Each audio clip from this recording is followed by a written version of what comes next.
Hello दोस्तों, जय हिंद। मैं advocate Shah Faisal citizen judicial classes से एक बार फिर आपके सामने एक नए महत्वपूर्ण विषय के साथ विषय स्टार्ट करूं। इससे पहले मैं चाहता हूं आप मेरी वीडियो को लाइक और सब्सक्राइब करें, अपने दोस्तों से भी करवाएं। आपका बहुत सहयोग मुझे मिल रहा है। इस बेल आइकन को भी दबाएं ताकि आने वाली वीडियोस आप तक पहुंच सके। चलिए शुरू करता हूं विषय। देखिए दोस्तों, दिवाली आने वाली है। दिवाली से पहले मिठाइयों का कारोबार होगा। मिठाइयाँ एक बहुत बड़े लेवल पर हमारे यहाँ बनाई जाती हैं। इसे मिठाई का उत्सव कहा जाता है दिवाली को एक तरह से। पटाखे तो है ही, लेकिन एक मिठाई का आदान प्रदान भी होता है। सब लोग मिठाइयाँ खाते हैं, दूसरे खाते खिलाते हैं। तो इतने बड़े लेवल पर मिठाइयाँ आती कहाँ से हैं, कैसे बन जाती हैं? तो अब ऐसे जाली दूध, जाली मावे से मिठाइयाँ बनती होंगी ज़्यादातर। सारी तो नहीं बनती, लेकिन ज़्यादातर तो जाली बनती होंगी। तो जाली मिठाई जो बनाते हैं और जो सेल करते हैं, उनके लिए शिकायत की जा सकती है। एफसीआई में शिकायत कर सकते हैं, या फिर आगे फूड कॉर्पोरेशन ऑफ इंडिया में उनकी शिकायत कर सकते हैं, और न्यायालय में के पास भी आप सूट फाइल कर सकते हैं, या फूड इंस्पेक्टर से उन दुकानदारों की, जाली मिठाई बनाने वालों की शिकायत कर सकते हैं। इसके लिए भारतीय दंड संहिता आईपीसी 1860 में सेक्शन 272 और 273 में स्पष्ट तौर पर लिखा गया है, कोई अगर जाली मिठाई बनाता है और बनाने के बाद उसका विक्रय करता है, सेल करता है, तो उसकी शिकायत आप कर सकते हैं, और उस व्यक्ति को 6 महीने का दंड और 1,000 रुपये जुर्माना मिलेगा।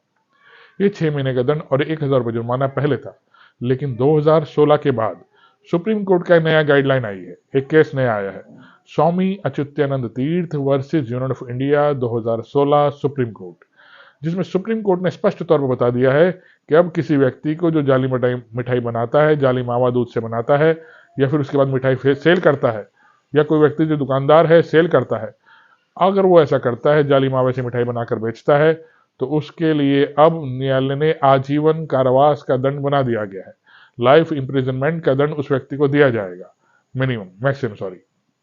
ठीक दोस्तों, तो इसलिए आप जागरूक हो सकते हैं और उन दुकानदारों से कह सकते हैं, आप अगर जाली मिठाई बनाएंगे, बेचेंगे, तो आप इस तरह उनकी शिकायत कर सकते हैं। वो बनाने से बचेंगे, हम लोग अच्छी मिठाइयाँ मिलेंगी, नहीं तो हम लोग परेशान रहेंगे, हमारा पेट खराब होते हैं, बीमारियाँ वैसे इतनी सारी फैल रही हैं कि हमें नई नई तरीके से नई नई बीमारियाँ आ रही हैं आजकल। ठीक दोस्तों, तो ये तो होगी जाली मिठाई बनानी। हेलो दोस्तों, इसी परिप्रेक्ष्य में 1 अक्टूबर 2020 को एक नई गाइडलाइन आई है सरकार द्वारा। सरकार ने कह दिया है 1 अक्टूबर 2020 से अगर कोई दुकानदार अपनी मिठाई के डिब्बे पर एक्सपायरी डेट नहीं डालता, तो वो पनिशबल किया जाएगा, उसे सजा होगी, उसे मिनिमम 5 साल की सजा दिलवाई जा सकती है। और अगर उसके लिए कंपलसरी बना दिया गया है, अब उसे अपनी मिठाई के डिब्बे पर, खाने की चीज़ों पर एक्सपायरी डेट लिखना कंपलसरी है।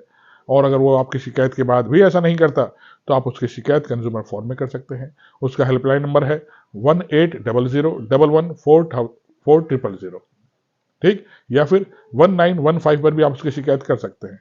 इससे आप जागरूक हो सकते हैं, प्लस दूसरे को भी जागरूक कर सकते हैं, ताकि आप अच्छी मिठाइयाँ खा सकें, अच्छी एक्सपायरी डेट वाली मिठाइयाँ आपके पास ना पहुँचे। देखे होंगे आपने, बहुत सारी चॉकलेट्स आती हैं, वो एक्सपायरी चॉकलेट दिवाली के टाइम पे सब निकाली जाती हैं। अगर आपको लगता है एक्सपायरी चीज़ हैं, एक्सपायरी चॉकलेट्स हैं, तो आप उनकी शिकायत उस दुकानदार से कर सकते हैं, प्लस वो नहीं मानता तो उसकी शिकायत कंज्यूमर फोरम में भी कर सकते हैं। ये तो होगी दोस्तों मिठाई की बात। एक और छोटी सी चीज़ आपको बता देता हूँ। अगर आपके आसपास कोई ऐसा लग रहा है कि कोई मेडिसिन की फैक्ट्री है, जाली फैक्ट्री बना के कोई जाली दवाइयाँ बना रहा है, तो आईपीसी के अंदर 274 सेक्शन और 275 सेक्शन में स्पष्ट तौर पर लिखा है, अगर कोई व्यक्ति औषधियों का मिश्रण कर रहा है, तो उसके लिए भी दंड का प्रावधान इसमें किया गया है। उसको भी आजीवन कारावास का दंड उस सेक्शन में मिलेगा व्यक्ति को।